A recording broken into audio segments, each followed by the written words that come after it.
Wanna study abroad, but you really do not have any idea from where to begin and how to begin? If that is the case with you, don't worry at all. I'm here to help. Watch the video till the end. Now, let's assume you want to study in United States. For United States, I would recommend you to start your admission preparation at least 7-8 months to 1 year in advance, as it is very long and tedious process. I followed these 6 steps for my admission process. Step 1 is scanning through the eligibility criteria of different universities.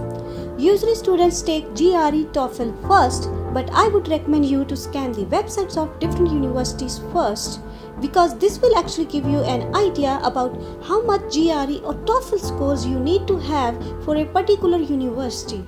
For this, Google search universities based on their World QS ranking. On google.com, search World QS ranking of universities. Of all these websites, you will click on the first website, that is topuniversities.com. On this website, you will see a list of more than 1500 universities sorted according to their ranks. Now from this list, choose the universities based on your academic profile, means based on your bachelor's GPA, CGPA percentage. If you had high GPA, I recommend you to apply to 6 to 8 universities. For average GPA, you should apply to 10 to 14 universities. Apply to the master's program which has eligibility criteria similar to your profile. 3 main things to note in eligibility criteria. Number 1, minimum GPA requirement for a particular program. Number 2, minimum TOEFL or score requirement. Number 3, minimum GRE scores requirement.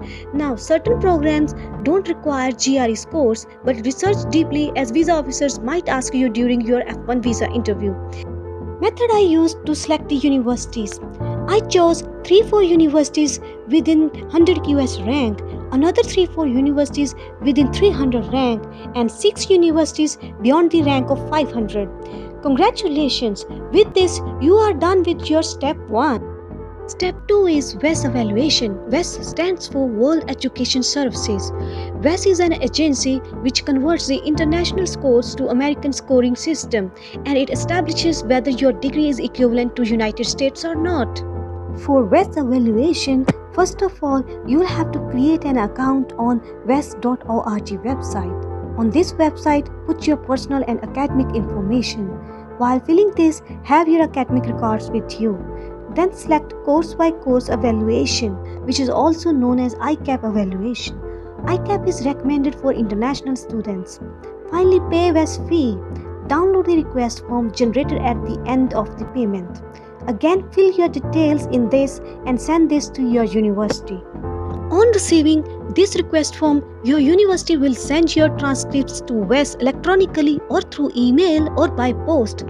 In India, if your university does not participate in electronic transmission of transcripts, then your university will give these transcripts in seal-packed envelope to the students. Students then send that sealed envelope to WES by post or by courier. This entire process can take somewhere between 1 to 2 months. Wait for a few weeks and keep in touch with WES and your university for communication. With this, finally you are done with your step 2. Step 3 is about taking English speaking exam and GRE exam. Most universities in US accept TOEFL as proof of English proficiency, but many also accept IELTS and Duolingo. I would recommend you to take TOEFL exam as it is accepted by almost all universities in US. You already know your target score from your step 1, where you researched about eligibility criteria of different universities. GRE exam alone can take 3-4 months for preparation. I would recommend you to take TOEFL exam after taking GRE exam for scoring high, as GRE and TOEFL both have speaking and writing section, and it would assist you to score high on TOEFL after GRE exam. GRE and TOEFL scores are important for securing scholarships. During F1 visa interview, visa officers might ask for GRE TOEFL scores. Good scores can boost your visa chances. But it doesn't mean if you have average scores on TOEFL or GRE, you won't get visa. This completes your step 3. Step 4 is gathering the letters of references. also known as LORs or letters of recommendations. In LOR, professor from your previous institution vouch for your academic ability and sincerity. Usually, universities need minimum 3 LORs, but some also accept 2 LORs. And if you have been working for a while, then 1 LOR can be from your previous supervisor. 2 still needs to be from your previous professor. Few points about LORs to be noted. LORs must be on professor's letterhead, must be submitted by professor from department's official website in PDF format on A4 size page. It should have font size 12 and Times New Roman fonts. Now few tips from me. Keep the contact number of department's clerk or assistant with you. When you put details of professor on application portal, simultaneously call the assistant to remind them to upload the LOR. And get LORs uploaded even for the universities about which you are still undecided, as it doesn't cost anything to start an application. This completes your step number 4. Step 2 and 4 can be completed during TOEFL GRE preparation. Now your most complicated part of this journey is done. Pat yourself and take a break. Step 5 is about personal statement or statement of purpose. It is like telling a story about what made you to pursue a particular program and about your future goals. It's your first impression on them. Make it spectacular as it is beneficial for those who have average GRE TOEFL scores. Personally, it helped me a lot. Length of personal statement varies from university to university. Some universities accept 1-page personal statement, some 2, some even 3. Proofread your personal statement. There should be no grammar, no spelling mistake. Don't copy paste from internet or from others, as they have software to detect plagiarism and you can be caught. Finally, upload it and you are done with your step 5. Your final and 6th step is your CV or your resume.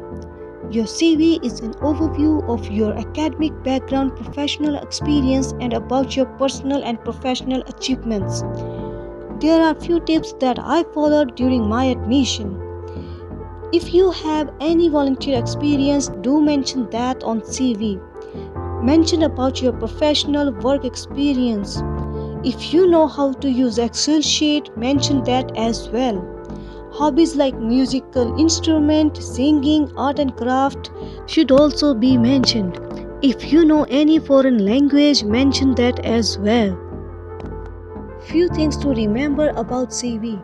Never lie on your CV because they will ultimately find out the truth. Make it look genuine.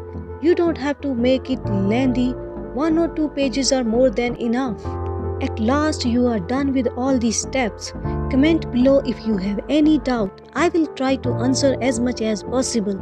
In the end, I would ask you to like the video and to subscribe to my channel for more such informative videos. See you in the next video.